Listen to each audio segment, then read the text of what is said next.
ఆత్మహత్యల్ని పురిగొలు పట్టే విధంగా నిర్ణయాలు తీసుకొని దిక్కులేనటువంటి వాళ్ళని చేస్తూ ఉంది తెలంగాణ రైతుల్ని సర్కార్. ఈ పరిస్థితులలో ప్రభుత్వం యొక్క నీతిని ఒక దిక్కు ఎండగడుతూనే మనకు బాధ్యత ఉంది, రైతులందరం కలిసికట్టుగా ఉందాం, కలిసి పోరాడదాం తప్పిస్తే తీవ్రమైన నిర్ణయాలు తీసుకొని మనోవేదనకు గురై మన ప్రాణాల్ని మనమే వదులుకుంటే నష్టపోయేది మన కుటుంబ సభ్యులే. తొందరపడకండి, ఆవేశపడకండి, కలిసి పోరాడదాం, ధైర్యంగా ఉందాం అనేటువంటి మాట చెప్పడం కోసం ఇలా టీఆర్ఎస్ పార్టీ తరఫున ఒక అధ్యయన బృందంగా ఏర్పడి, దానికి తోడు ఇప్పుడే కాదు భవిష్యత్తులో కూడా రైతులకి ఈ దుస్థితి రాకుండా ఉండాలంటే వ్యవసాయ రంగంలో ఏ రకమైనటువంటి విధానాలు ఉండాలి, చర్యలు ఉండాలి, ఎట్లయితే రైతులు ఇటువంటి బలవన్మరణాలకు పాల్పడని పరిస్థితులు ఉంటాయో అధ్యయనం చేసి ఇప్పుడు రాష్ట్రంలో ప్రభుత్వం ఓ కమిషన్ వేసింది, రైతు కమిషన్ అని. అంటే రైతులు బాగుండాలి, సేద్యం బాగుండాలని కోరుకుంటున్నాం, దానికి ఓ కమిషన్ వేస్తున్నాం. ఈ కమిషన్ అధ్యయనం చేసి సిఫార్సు చేస్తే మేము దాన్ని అమలు చేస్తామని చెప్పి ప్రభుత్వం నమ్మపలుకుతా ఉంది. ఒకవేళ అదే నిజమైతే, వాళ్ళ ఉద్దేశం సరైనదే అయితే, మరి మేము కూడా మాకున్న పూర్వ అనుభవం కానీ తెలంగాణ తెచ్చిన పార్టీగా కేసీఆర్ నాయకత్వాన, కేసీఆర్ సారథ్యంలో 10 ఏళ్లు రాష్ట్రాన్ని పాలించిన పార్టీగా రైతుల్ని ఆత్మవిశ్వాసంతో బతికేటువంటి ఒక సొంతంగా ఎవరికి వాళ్ళు ధైర్యంగా బతికేటువంటి ఒక సెక్షన్గా తయారు చేసినాక మరి ఇవాళ ఈ దుస్థితి ఎందుకు వచ్చిందో దాని మీద మేము కూడా క్షేత్రస్థాయిలో మాకున్న అనుభవంతో పాటు వాళ్ళ రైతులు ఏమనుకుంటున్నారో, ఏమేం జరిగితే మేలవుతుందో వాటన్నింటినీ అధ్యయనం చేసి మేము కూడా సమాచారం తీసుకొని వస్తాం. బరాబర్ రైతు కమిషన్కి ఇస్తాం, రాష్ట్ర ప్రభుత్వానికి ఇస్తాం, కేంద్ర ప్రభుత్వానికి ఇస్తాం. ఇక్కడ కూడా చాలా పొడుగు మాట్లాడటాను ఒక ఆయన ఉంటాడు, కేంద్రం నుంచి ఏం తెచ్చేది ఒక్కనాడు మాట్లాడాడు, కానీ ఇక్కడ ఉన్నటువంటి మన సర్కారు మీద దినాన్ని పుల్ జరిగేది. మరి ఇవాళ రేవంత్ రెడ్డి చెప్పిన మాట ఒకటి కూడా అమలైతలేదు, కాంగ్రెస్ చెప్పిన మాట ఒకటి కూడా అమలైతలేదు. వాళ్ళని ప్రశ్నించడానికే మాత్రం నోరు వస్తలేదు వీళ్ళకు, వాళ్ళని ప్రశ్నించడానికే నోరు వస్తలేదు వీళ్ళకు. అంటే వీళ్ళు కలిసినటువంటి పద్ధతి ఇలా స్పష్టంగా మనకు కనిపిస్తూ ఉంది. దీని మీదనే క్షేత్రస్థాయిలో ప్రతి జిల్లా పర్యటించి రైతుల్ని కలుసుకొని బాధిత కుటుంబాలని పరామర్శించి రైతు సంఘాలను కలిసి ప్రత్యక్షంగా చర్చించి మనకు ఎన్ని అనుభవాలున్నా రైతులతో మాట్లాడితే ఒక్కొక్కరి ఆలోచన ఒక్కో మాట రూపంలో అద్భుతమైనటువంటి సూచనగా సలహా వస్తుంది. ఇవన్నీ క్రోడీకరించుకొని మేము రిపోర్ట్ తయారు చేయాలని ఇవాళ మీ జిల్లాకు వచ్చినాం. నాతో పాటు గౌరవ మాజీ మంత్రివర్యులు ప్రస్తుత శాసన మండలి సభ్యురాలు శ్రీమతి సత్యవతి రాథోడ్ గారు, పువ్వాడ అజయ్ కుమార్ గారు, వారు మంత్రిగా పనిచేసినారు. వ్యవసాయ శాస్త్రంలో పోస్ట్ గ్రాడ్యుయేషన్ చేయడమే కాక గోల్డ్ మెడల్ సాధించండి ఆయన, అంత ఉన్నత విద్యావంతుడు వ్యవసాయంలో. అదేవిధంగా మాజీ మంత్రివర్యులు శ్రీ జోగు రామన్న గారు, ఆదిలాబాద్ జిల్లా మాజీ ఆర్టీసీ చైర్మన్, మీ పూర్వపు శాసనసభ్యులు పెద్దలు శ్రీ బాజిరెడ్డి గారు. తమ్ముడు రసమయ్య గురించి నేను పరిచయం చేయాల్సిన అవసరం లేదు. కోటిరెడ్డి గారు శాసన మండలి సభ్యులు, నల్గొండ జిల్లా వారిది. డాక్టర్ యాదవరెడ్డి గారు మెదక్ జిల్లా వారిది, గజ్వేలు. అదేవిధంగా షాద్ నగర్ మాజీ శాసనసభ్యులు అన్న అంజయ్ యాదవ్ గారు, పక్కల మీ జిల్లా పరిషత్ చైర్మన్ శ్రీ విఠలరావు గారు, మిగతా ఈ ప్రాంతానికి సంబంధించినటువంటి నాయకులు, రైతు నాయకులు, డిసిసిబి డైరెక్టర్ శేఖర్ రెడ్డి గారు, వివిధ గ్రామాల నుంచి వచ్చినటువంటి రైతుల ప్రతినిధులు, రైతు సంఘాల ప్రతినిధులు, రైతులు, స్వయంగా రైతులు అందరికీ, మీడియా మిత్రులకు పేరు పేరున మీ అందరికీ నా హృదయపూర్వకమైనటువంటి నమస్కారాలు. ఇక్కడ ప్రెస్ సోదరులకు నా విజ్ఞప్తి, ఇక దయచేసి మీరందరూ తొలికుండా రావాలి, వీలైతే తప్పించుకుని పోవద్దు. ఓకే, నేను ముందే వెళ్తా, అక్కడ ప్రోగ్రామ్ ఉంది నాకు. ఓకే అన్న, మేము వెంటనే వచ్చేస్తాం. వాస్తవంగా ఈ రైతుల యొక్క ప్రత్యేకించి బాధిత కుటుంబాలు ఎక్కడైతే ఆత్మహత్య చేసుకున్నారో ప్రతి కుటుంబం దగ్గరికి నేరుగా మేము అధ్యయన కమిటీగా మేము పోవడం సాధ్యం కాకపోయినా ప్రతి జిల్లాలో కొన్ని బాధిత కుటుంబాలను పరామర్శిస్తూనే ఆయా జిల్లాల్లో ఉండేటువంటి నాయకత్వం, అక్కడ ఉండే రైతు నాయకులు, అక్కడ ఉండే శాసనసభ్యులు, మాజీ శాసనసభ్యులు మనోళ్ళు పోయి వాళ్ళను కలిసి ధైర్యం చెప్పేటువంటి పని రాష్ట్ర వ్యాప్తంగా చేయాలని మేము కార్యాచరణ తీసుకున్నాం. అందులో భాగంగా మీ దగ్గరికి వచ్చినాం. ఇంతకుముందు ప్రశాంత్ రెడ్డి గారు చెప్పినట్లు మేము బయలుదేరి మీ జిల్లా సరిహద్దుల్లోకి వచ్చినామో రాలేదో అప్పుడే మాకు ఆ మెసేజ్ వచ్చింది. గుడిహత్నూరు బజారాత్నూరు మండలానికి సంబంధించినటువంటి రైతు నర్సాయి అనేటువంటి రైతు చెట్టు కూరేసుకొని ఆత్మహత్య చేసుకున్నాడు. ఇది ఆగాలని కోరడానికే మనం పర్యటనలు చేస్తున్నాం. దురదృష్టకరం, బాధాకరం. రైతులకు మనోనిబ్బరం పెరగాలి, ఆత్మవిశ్వాసం పెంచాలి. అది ఎవరు చేయాలి? రైతులు మనోనిబ్బరం కోల్పోకుండా, విశ్వాసం కోల్పోకుండా ధైర్యంగా ఉండే పని ఎవరు చేయాలి? సర్కార్లో ఉన్నోళ్ళు చేయాలి. ఎప్పుడైనా సరే అయ్యా మేము ఉన్నాం, మీరు అధైర్యపడకండి, మేము చేస్తామని నమ్మకం కల్పించాలి. ఎక్కడైనా ఆపద వస్తే ఇది ఎట్లా జరిగింది, ఏం జరిగిందో ఇటువంటిది మళ్ళా జరగకుండా మేము చూసుకుంటాము, ఇది మా భరోసా, గట్టిగా ఉండండి అని చెప్పాలి. అట్లా భరోసా ఇయ్యని కారణంగానే ఈ సర్కారు భరోసా ఇవ్వలేకపోతుంది. కాబట్టే ఇలా రైతులు బలహీనమైన క్షణంలో ఆవేశానికి గురై తనువు చాలిస్తున్నారు. మనకు మామూలుగా తెలుసు, వండిన అన్నం ఆ భవనంలో ఉంది, తయారు ఉన్నట్టు గంట లేట్ అయినా పోయి తింటాంరా అనేటువంటి నమ్మకం ఉంటుంది మనిషికి. కానీ ఇలా ఈ సర్కారు ఇస్తానది చేస్తానది ఏది చేయకపోయేటప్పటికీ తీవ్రమైనటువంటి మనోవేదనకు గురవుతున్నారు రైతులు. వ్యవసాయం మరి అంతకుముందు 89 ఏళ్ళు సజావుగా నడిచింది. ఎందుకు మరి సడన్ గా ఏడాది దాటే లోపలనే ఈ విపత్కర పరిస్థితి వచ్చింది? మెట్టు మనం రైతును పెంచుకుంటా అప్పుల ఊబిలోకి వెళ్ళి బయటికి వేసే ప్రయత్నం చేస్తూ వచ్చినాం. పంటలు పండుతున్నాయి, తోడైతున్నాయి, రైతు బంధు ఇస్తా పోయినాం. ఎదురు పెట్టుబడి ఇచ్చే వరకు కొత్తగా రైతు అప్పు చేయాల్సిన పరిస్థితి లేకుండా చేసుకుంటా మెల్లమెల్లిగా వచ్చినాం. అంతేకాదు, ఇంతకుముందు మాట్లాడిన రైతు, చాలా మంది మీరు రైతులు అద్భుతంగా మాట్లాడి చెప్పిన చాలా విషయాలు. అన్నింటికి మించి రైతుకు మేలు జరిగినటువంటిది రైతు బంధు. సరే కరెంటు, నీళ్లు ఇవన్నీ సరే, కానీ పరోక్షంగా నేరుగానే కానీ మనకు బయటికి కనిపించదు. రైతుకు జరిగిన పెద్ద మేలు ఏంటంటే పంటల కొనుగోలు అనేటువంటి విషయం. ఒక రైతు చెప్పింది ఈ మాట. మార్కెట్కి పోతే తడిసిందనో, రంగు బాలేదనో, లేకుంటే ఇదనో అదనో ఎంఎస్పీ కంటే తక్కువ కొనేటోళ్ళు గర్తిలా. గత్యంతరం లేదు కాబట్టి వాళ్ళ నెత్తిన కొట్టి వచ్చేటువంటి వాళ్ళం, దిక్కులేని పరిస్థితి. అప్పుడు 50 క్వింటాలు అమ్ముకునేటువంటి రైతుకు క్వింటాల్ కాడ 400-500 పోయినా కూడా 20-25 వేల రూపాయలు తుట్టిపోతుండే. అట్లా రాష్ట్రంలో ఉండేటువంటి 70 లక్షల మంది పండించినటువంటి పంటలు సరైనటువంటి ధర రాక ఇన్నేళ్ల కాలంలో రైతులు ఎంత నష్టపోయిందో అదొకసారి లెక్కేసుకుంటే మనకు అర్థమవుతుంది. కేసీఆర్ డైరెక్ట్ గా ఇచ్చినటువంటి మన ఖాతాలో వేసినటువంటి రైతు బంధు డబ్బులే కాదు, పంటల కొనుగోళ్ల ద్వారా రైతు నష్టపోకుండా సర్కారు చేసినటువంటి తోడు వల్ల ప్రతి కుటుంబానికి మిగులుబాటైంది, ప్రతి రైతుకు మిగులుబాటైంది. ఇవాళ పరిస్థితి ఏంటి? బోనస్ అని చెప్తివి, వరి మొత్తానికి బోనస్ అని చెప్తివి, పంటలు పండినాక తీరా చూస్తానంటే ఒక సీజన్ పోగొట్టి మళ్ళా సీజన్కి వచ్చే వరకు మొన్న సన్న ఓట్లకి అని చెప్పి ఆ సన్న ఓట్లు కూడా పంచపాండవుల వలె, మంచం కోళ్ళ వలె ముగ్గురు అని చెప్పబోయి 2 ఏళ్ళు చూపబోయి 1 ఏళ్ళు చూపించినట్లు 105 6 వేసి 1000 కోట్లు పడాల్సినటువంటిది నిజంగానే బోనస్ ఇస్తే 1000 కోట్లు పడాలి. మరి పడ్డాయా? బోనస్ పడ్డదా?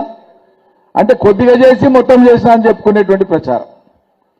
కాబట్టి రైతాంగానికి కేసీఆర్ సర్కారులో మనం పంటల కొనుగోలును మనం పకడ్బందీగా చేసే వరకు ప్రైవేట్ మార్కెట్ కూడా దిగి వస్తుంది. అయ్యా మేము కొనకపోతే సర్కారే కొనేటట్లుంది, మా దుకాణం బంద్ అవుతుందని వ్యాపారులు కూడా తప్పకుండా పోటీపడి కొనాల్సిన ఒక పరిస్థితి వస్తుంది. అందుకోసమే రైతుకు ఒక ధీమా ఉండే, నువ్వు కొనకపోతే మా కేసీఆర్ కొనడాపు అని చెప్పి ఒకనాడు రైతు పోయి వ్యాపారిని నువ్వు కొంటావా లేదా అని అడుక్కునే పరిస్థితి నుంచి కేసీఆర్ కొనుగోలు స్టార్ట్ చేసిన తర్వాత అయ్యా మేము అదే రేట్ ఇస్తాం మాకియవా అని చెప్పి వ్యాపారులు అడిగేటువంటి పరిస్థితి వచ్చింది. ఇది యదార్థం. మరి ఇవాళ కొనుగోళ్లు లేవు, నామినల్గా పెడతారు కొనుగోళ్లు. సగానికి ఎక్కువ ధాన్యం, ముప్పావు ధాన్యం అయిపోతుంది. 15 రోజులు కళ్ళాలలో పెడతాడు ఎవడన్నా. మాయిశ్చర్ పేరు మీద, రకరకాల పేరు మీద తంటాలు పెడుతుంటానంటే రైతు విసిగి వేసారి ప్రైవేట్ మార్కెట్కి అమ్ముకున్నాడు. మిగతా పంటలు, పత్తి లాంటి పంటలు, మక్క లాంటి పంటలు బోనస్ లేదు. పత్తి లాంటి పంట 7,521 రూపాయల మద్దతు ధర. కానీ రాష్ట్రంలో ఎక్కడ 7,521 రూపాయలు రైతాంగానికి రాలే. కానీ అదే మన కాలంలో మార్కెటింగ్ శాఖ కూడా నేనే చూస్తున్నా, ఎంఎస్పీ కంటే తక్కువగా ఎక్కడ కూడా పత్తి రైతు అమ్ముకోకుండా ఖచ్చితంగా ఎంఎస్పీ పైననే 8,000, 9,000 కూడా 6,500, 6,000 ఉన్న నాడు కూడా 7,000, 8,000 పత్తి అమ్మింది. అంటే ఎంఎస్పీ కంటే అదనంగా అమ్మిపించినాం మన ఖాయంలా. ఇలా ఎంఎస్పీ కంటే 2,000, 2,500 తక్కువ అమ్ముతుంది. ఇది రైతుకు ఉండేటువంటి ఒక విశ్వాసాన్ని, నమ్మకాన్ని దెబ్బతీస్తుంది. అది నేను చెప్పొచ్చేటువంటి. చాలా మంది రైతులు నిన్న మాట్లాడుతూ రైతుతో మాట్లాడినా, ఏమీ దిగాలు, ఎందుకు ఈ పరిశానంటే ఏం చేస్తాం సార్, ఆశపడ్డాం, కౌలు రైతు కూడా ఇస్తారనే వరకు మా దగ్గర ఆదిలాబాద్ సాత్నాల మండలం అనుకుంటాం. సాత్నాల మండలం బ్రహ్మాండంగా సారవంతమైనటువంటి నల్లరేగడి భూములు, సాతాల నీళ్ళు వస్తాయి. రామన్న గారు అక్కడ ప్రత్యేక శ్రద్ధ పెట్టి రైతుల కోసం పనిచేస్తారు. 2 సీజన్లు నీళ్లు వస్తాయి. బంగారం లాంటి భూములు, రైతులు బాగా పండుతాయి ఆ పొలాలు కాబట్టి పాలకి ఇస్తారు లేదా కౌలుకి ఇస్తారు. కౌలు రేటు ఎంత తెలిసినా 30 నుంచి 40 వేలు ఎకరా ఉందాడు ఆ మండలంలో కొన్ని గ్రామాలలో. ఆ రైతు ఏం చేసాడు, ఈశ్వర్ అనుకుంటా ఆయన పేరు, ఈశ్వర్ అనేటువంటి రైతు 9 ఎకరాలు లీజుకు తీసుకున్నాడు. కొంత మిర్చి వేసిండు, మిగతా జొన్న వేసిండు, అంతకుముందు సోయా వేసిండు. ఈసారి మిర్చి దెబ్బతిన్నది. కేసీఆర్ ఉన్నప్పుడు మిర్చి పెడితే నాకు క్వింటాల్కు 28,000 వచ్చింది సార్ రేటు, ఈసారి 12,000 కూడా రాలేదన్నాడు, ధర లేదన్నాడు. పోయింది, పంట పోయింది అన్నాడు. సరే అదొక అంశం. మరి ఎందుకు దిగాలు అంటానంటే, ఏం చేస్తాం సార్, ఇగో మేము పెట్టనైతే పెట్టినాం, మరి ఇంత కవులు ఎందుకు పెట్టుకున్నాం అని కూడా అడిగినా నేను. ఎట్లా మిగులు వాటవుతుందంటే, ఒక పంట పెట్టుబడికి ఖర్చులకు పోయినా ఒక పంట మిగులుతుంది సార్, అందుకోసమే నేను కవులు తీసుకున్నా. దానికి తోడు సర్కారు చెప్పింది కదా సార్, కౌలు రైతు కూడా 15,000 ఎకరాకి ఇస్తా అని చెప్పినారు కదా సార్, 15,000 అది వస్తే నాకు తోడవుతుంది అని చెప్పి ఆశపడి తీసుకున్నా. అంటే ప్రతి వర్గం రైతులు, కూలీళ్ళు, వ్యవసాయ కూలీళ్ళు మాకు 12,000 వస్తుందని నమ్మాను, ఆటో వాళ్ళు మాకు డబ్బులు వస్తాయని నమ్మాను, రైతులు 10,000 కేసీఆర్ ఇచ్చింది అయితే ఎక్కడ పోదు కదా, అందరి నమ్మకం. ఉన్నదే ఒకటి తీయడు కదా, కొత్తది ఎక్కువ ఇస్తానన్నాడు కదా అని ఆశపడ్డారు. ఆ ఆశను ఇలా అడియాసలు చేసింది కాంగ్రెస్. ఉన్నది ఇయ్యలే, కేసీఆర్ ఇచ్చేది ఇయ్యలే, అదనంగా ఇస్తా అన్నది ఇయ్యలే.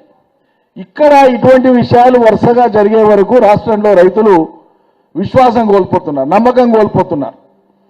వాళ్ళు ఉల్టా ఏం మాట్లాడతారు, అవన్నీ పాతవే, దానికోసమే వాళ్ళు చేసుకుంటున్నారు. మరి అప్పుడు ఎందుకో చేసుకోలే. వరుసగా తెలంగాణ రాష్ట్రంలో మరణాలు ఎందుకో తగ్గినాయి, పార్లమెంటులో మరి ఎందుకో కేంద్ర ప్రభుత్వమే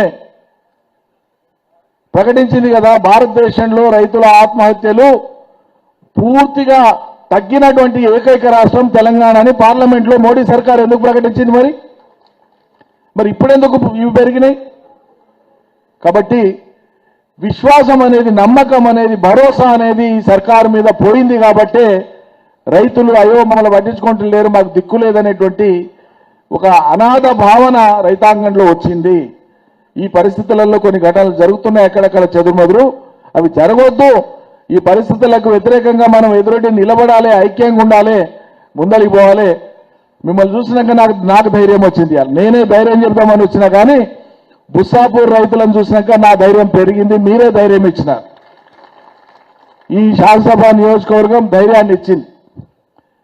రైతులు మాట్లాడిన తీరు చూస్తే నాకు ఆశ్చర్యం అనిపిస్తాం, ఎంత అవగాహనతోనా. కాకపోతే నాకు ఒకటే, ఇంత అవగాహన ఉన్న రైతులు ఎట్లా చేజార్చుకుంటారు కేసీఆర్ సర్కారు? సరే ప్రశాంత్, మీకు అవగాహన ఉంది కాబట్టి మా ప్రశాంత్ గెలిపించారు, ధన్యవాదాలు, మీకు చేతులెత్తి మొక్కుతున్నా. కానీ మిగతా వాళ్ళు ఇంత అవగాహన ఉండి ఎట్లా పొరపాటు జరిగాయి? ఆశపడడానికేనైనా హద్దు ఉండాలి కదా. నేను ఇట్లే మాట్లాడుతూ వ్యవసాయ పొలంలో మాట్లాడుతుంటే ఆ లేడీస్ ఉండే అక్కడ కొంతమంది ఆడవాళ్ళు కైకీలు దండం పెట్టి, ఏమ్మా బాగున్నారంటే బాగున్నా, మీ అమ్మ ఉందా అంటే ఉంది, 4,000 వస్తుందంటే లేదు, అత్త ఉందా అంటే ఉంది, 4,000 వస్తుందంటే లేదు, మీకు 2,500 వస్తుందంటే లేదు, భూమి ఉందంటే ఉంది, రైతు బంధు వచ్చిందంటే రాలేదు. మరి తులం బంగారు ఇవన్నీ సరే ఇక అవన్నీ మరి ఎట్లా నమ్మితిరమ్మా? ఏం చూసి నమ్మితిరి? ఎట్లా నమ్మితిరంటే ఏమో సార్ పొరపాటు అయిపోయాయి, ఆశపడితే పొరపాటు అయిపోయాయి. నేను అన్నా ఆమెను, పిల్లలు ఉన్నారు, ఆయనకు చిన్నపిల్లలు ఉన్నారు. పిల్లగాడు చిన్నపిల్లాడు అటం పెట్టి ఏడుస్తుంటే తల్లి చాక్లెట్ తీసుకో నాన్న, చాక్లెట్ తీసుకో తిను జర ఉండని ఏదో సంజాయించే ప్రయత్నం చేస్తాడు. నమ్ముతాడు. చాక్లెట్ ఇచ్చే బదులు నేను కారు ఇస్తాను నీకంటే నమ్ముతాడా పిల్లగాడు? నమ్ముతాడా? మరి ఎట్లా నమ్మితిరమ్మా? సాధ్యం కానివి చెప్తే మీరు ఎట్లా నమ్మితిరి? ఇవన్నీ ఇయనికి అవుతుందా అసలు? కేసీఆర్ ఇంత తిప్పలబడి ఇంత కష్టపడి చేసుకొచ్చిండు కదా, మరి ఇప్పుడు ఎట్లయితుందని కొంచెరన్నా ఆలోచన చేయాలని. పొరపాటే సారు, పొరపాటే. ఆ పొరపాటు యొక్క ఫలితం ఏంటంటే ఇవాళ మనం దుఃఖంతో బాధతో చూడవలసినటువంటి రైతుల యొక్క ఆత్మహత్యల్ని చూస్తున్నాం, ఆటో డ్రైవర్ల యొక్క మరణాలను చూస్తున్నాం, ఆక్రందనలతో అల్లాడుతున్నటువంటి తెలంగాణ నిరుద్యోగ యువతను చూస్తున్నాం, వీధుల్లోకి వస్తున్నటువంటి వివిధ వర్గాల ప్రజలను చూస్తున్నాం. ఎవరు సంతోషంగా ఉన్నారు ఇలా? ఈ ఏడాది పాలనలో, ఏడాది గడిచిన పాలనలో రాష్ట్రంలో నిజంగా సంతోషంగా ప్రజలు ఉన్నారా? ప్రజల సంగతి దేవుడు ఎరువు, కొంచెంసేపు పక్కకు పెడదాం. అదే కాంగ్రెస్ పార్టీకి ఓటేసిన కార్యకర్తల నాయకులు పనిచేసినటువంటి వాళ్ళు సంతోషంగా ఉన్నారా? వాళ్ళనేమనేది పాపం తప్పులేదు. వాళ్ళేదో వాళ్ళ మానాన వాళ్ళు కూడా నమ్మిండ్రు. ఆ నమ్మబట్టి పొరపాటు అయిపోయింది. ఈడ అసలు కాంగ్రెస్ ఏడ ఉందో నాకైతే తెలియదు రాష్ట్రంలో. ఇది కిరాయి కాంగ్రెస్ లాగా ఉంది. ఇంట్లో కిరాయికి ఉన్నోడు ఇంట్లో ఉన్నన్ని దినాలుండి ఈడ శీల కొట్టి, ఆడ మేక్ కొట్టి, ఈడ ఇది చేసి డోర్ పోగొట్టి, బాత్రూమ్ పోగొట్టి, లైట్లు పోగొట్టి, ఫ్యాన్ పోగొట్టి ఖాళీ చేసినాడు.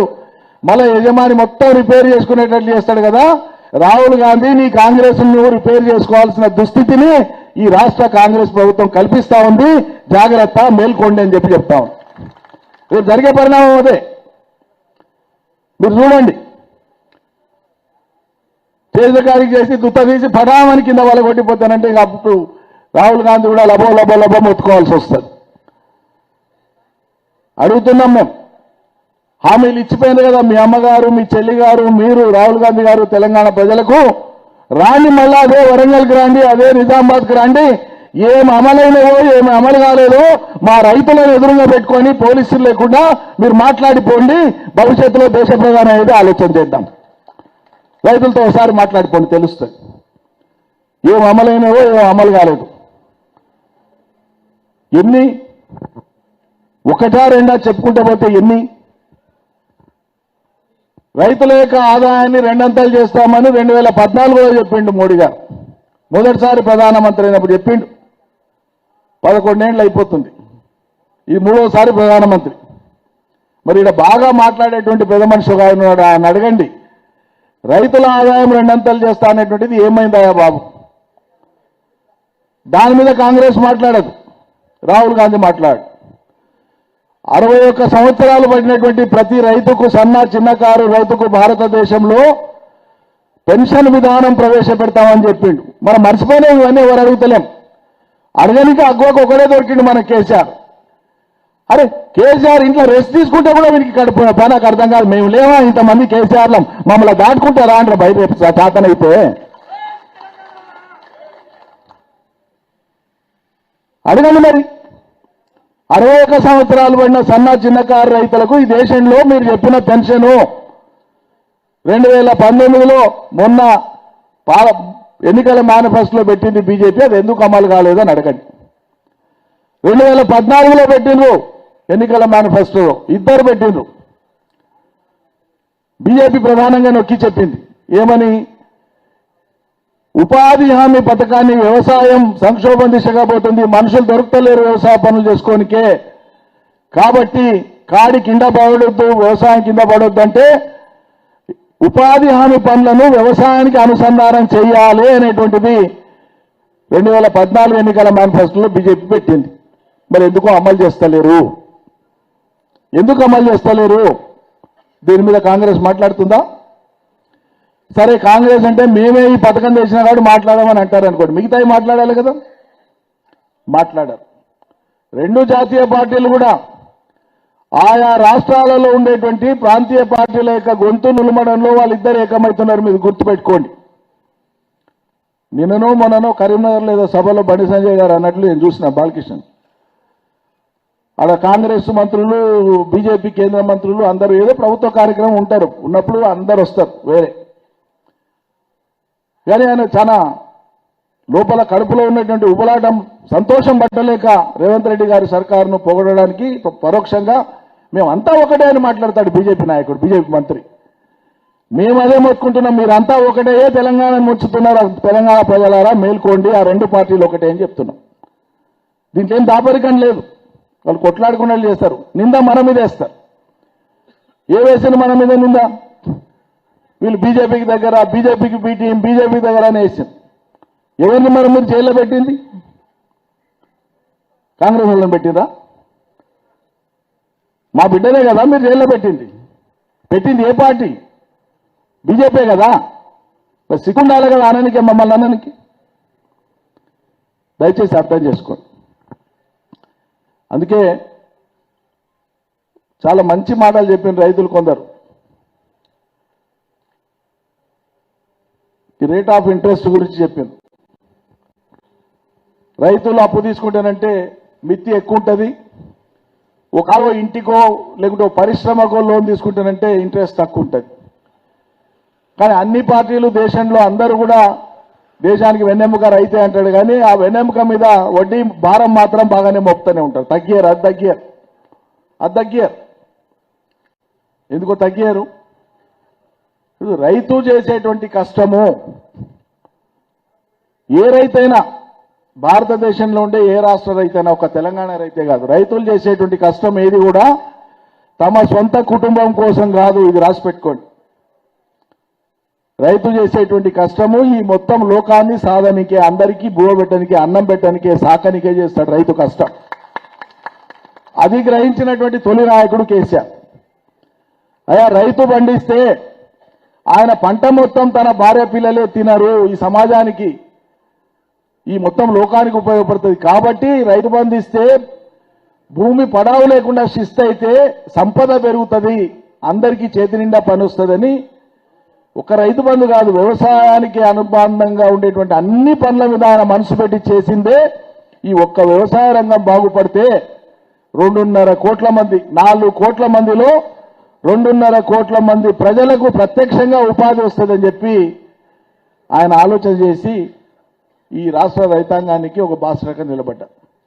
మరి అలా ఏడాది తిరగక ముందే రైతులు ఇలా ఈ సమావేశంలోనే, ఇగో ఈ ఒక్క సమావేశం బుస్సాపూర్ గ్రామంలోనే గిన్ని సూచనలు సలహాలు ఈ నియోజకవర్గానికి సంబంధించి కరెంటు వోల్టేజ్ సరిగా లేదని, సక్రమైన వేళల్లో వస్తలేదని, రైతు బంధు అమలు కాలేదని, రుణమాఫీ 50% పైగా ఇంకా అమలు కాలేదని, చాలా సమస్యల మీద బోనస్ ఇవ్వలేదని, సాగునీళ్ళు వస్తలేవని అని ఇదేం విచిత్రం నాకు అర్థం కాదు. ఇందాక రైతు చెప్తాను, నాకు ఆశ్చర్యం అనిపించింది. నేను ప్రశాంత్ అడుగుతున్నా, లిఫ్ట్ ఉండగా నీళ్ళు ఎందుకు రావంటే ఎవరు పట్టించుకుంటలేరని చెప్తుంది. గదే నేను చెప్తున్నది. పట్టింపు లేదు ఈ రాష్ట్రంలో సర్కారుకి ఎవరికి కూడా.